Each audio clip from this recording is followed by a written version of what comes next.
Bonsoir, oui, car l'heure à laquelle j'enregistre, c'est le soir. Alors cette vidéo n'est pas une vidéo qui est censée être longue, elle est juste là pour vous expliquer quels mangas m'ont façonné et quels mangas ont construit mon style actuel de dessin et d'écriture.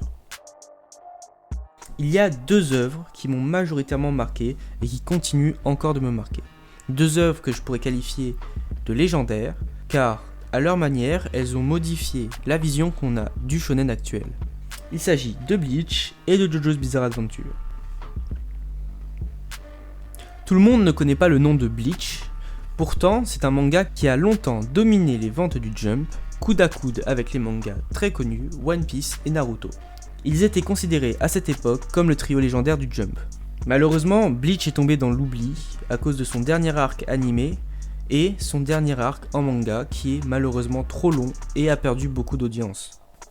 Cependant, pour moi, Tite Kubo, ou Tite Kubo, l'auteur de Bleach, a l'une des pattes graphiques pour moi que je considère comme étant la plus belle. Une patte graphique qui donne l'identité à Bleach et qu'on a vu évoluer au fur et à mesure du manga. Bleach est également le premier animé que j'ai vu de toute ma vie. Et ce n'est pas rien. Tout le monde se rappelle du premier animé qu'il a vu et en garde un bon souvenir. Ce manga m'a initié et c'est grâce à lui que j'ai décidé de me lancer dans une carrière de mangaka.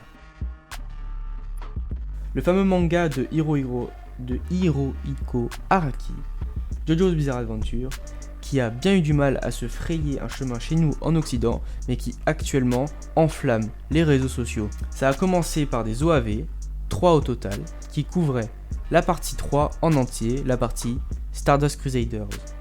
Cependant, JoJo's Bizarre Adventure s'est vraiment popularisé grâce à l'anime qui est sorti en 2010, produit par David Productions. Ce manga m'a inspiré au niveau de l'histoire. JoJo's Bizarre Adventure a une des histoires que je considère comme faisant partie des plus atypiques et intéressantes de tout le manga game. Effectivement, avec une mécanique de descendance et de protagonistes qui changent à chaque partie, qui ont une histoire propre mais cependant toutes liées les uns aux autres, pour moi, JoJo's Bizarre Adventure, niveau histoire, pourrait facilement se classer à côté d'un One Piece. Cette œuvre est pour moi ce que je qualifierais comme une œuvre d'art. Effectivement, j'en parlerai dans une autre vidéo, mais Hirohiko Araki est un artiste de renom, même au Louvre, où il a eu le droit d'afficher quelques tableaux.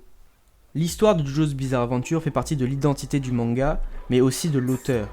Le style de dessin, le style graphique et les chara-design des personnages aussi, bien que atypiques et pouvant rebuter de temps en temps, ce sont des chara-design qui sont là et qui transpirent du JoJo's Bizarre Adventure. On ne peut pas se tromper en confondant le style de JoJo's Bizarre Adventure avec un autre manga.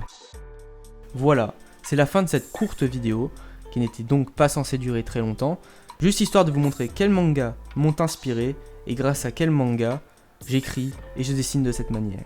N'hésitez pas à lâcher un pouce bleu et à vous abonner, et je vous dis à plus pour une prochaine vidéo.